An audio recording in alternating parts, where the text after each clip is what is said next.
حضرتك يا دكتور احنا عايزين نحسم الجدل بخصوص موضوع تناول المواد المخدرة والتحليل اللي بيحصل في حال ارتكاب حادث زي موضوع عصام صاصة واحمد فتوح. كتير طبعا بنشوف في المحاكم ان المحامي بيقول ان بعض الادوية بتدي ايجابية في نتيجة التحليل للمتهم زي الكونجستال والاسبرين، وبعض برضو المتهمين يقول لك اصل انا كنت قاعد مع اصحابي وفي وسط القعده انا ما بشربش ولكن انا شميت ريحه الحشيش شربوا، فده جاب ايجابيه التحليل. راي حضرتك ايه في الكلام ده بصفه العموم؟ هو الكلام ده فيه شيء من الصحه وطبعا فيه كتير من الغلط. بعض الادويه اللي بتظهر في التحاليل على انها مواد مخدره هي ادويه مخدره فعلا، وهي ادويه جدول اول او جدول ثاني وممنوع تداولها او صرفها الا بامر الطبيب وبروشته مختومه، وبعضها كمان ما بيصرفش الا بختم النسر كمان. يعني مش كونجستال، يعني الكونجستال طبعا ما بيظهرش في تحليل المخدرات ولا كونجستال ولا اسبرين ولا الكلام ده طبعا، ولا الاسبرين ولا الكلام ده خالص. تمام، فهي ما بتظهرش في تحليل المخدرات على انها مخدرات. لكن في عقار واحد بس هو مضاد اكتئاب، المفروض ما بيتمش صرفه الا بواسطه الطبيب، ده اللي بيظهر في تحليل بوصفه طبيه، يتم صرفه بوصفه طبيه على انه مخدرات. والعقار ده مش جدول، ده العقار الوحيد اللي مش جدول. بقيه العقاقير كلها اللي تظهر على انها مخدرات كلها جدول وكلها مواد مخدره فعلا. تمام. طب هو الغريب في الامر ان احنا بنلاقي نتيجه التحليل ايجابيه حشيش، ولكن هل بعض الادويه حتى لو كانت هي جدول؟ لا خالص لو جدول تدي ايجابيه حشيش في الدم؟ ملهاش حل غير انه يكون شرب حشيش، ملهاش حل تاني.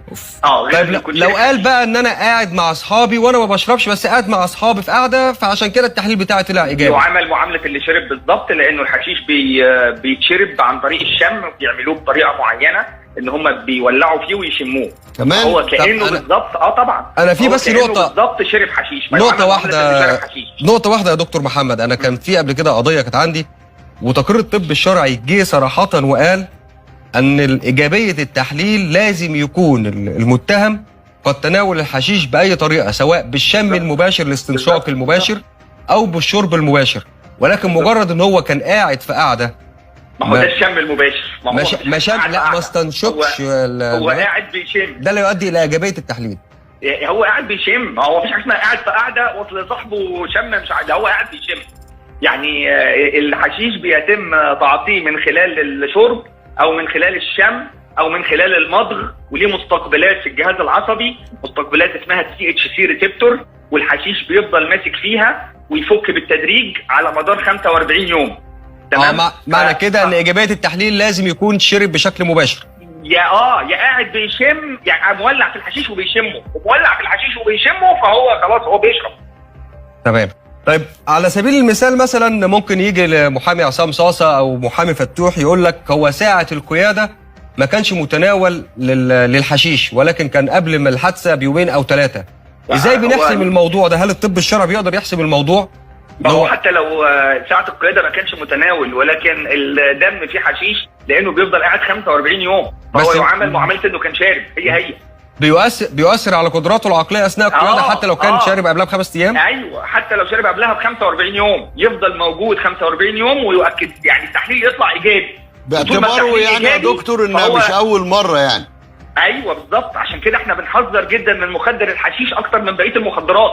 الناس تقول لك الحشيش مش ادمان، الحشيش اكتر من باقي الانواع بتاعت المخدرات، ده حتى بقيه الانواع ما بتفضلش موجوده في الدم وتاثيرها ما بيفضلش مكمل زي الحشيش بيفضل تاثيره مكمل ال 45 يوم كاملين، من 30 ل 45 يوم بالمناسبه. طيب هو طبيا دون التعرض الى النواحي القانونيه او التعرض لاي قضيه مطروحه حاليا امام المحكمه، طبيا الامر محسوم ما دام انت تناولت الحشيش وارتكبت الحادث تعتبر مرتكب لحادث او جنايه لقيادتك سياره تحت تاثير المخدر، سواء كنت لسه شارب السيجاره قبلها بساعه بساعتين لمده 45 يوم زي ما حضرتك وضحت ان بيقعد مخدر حشيش في الدم. بالظبط كده.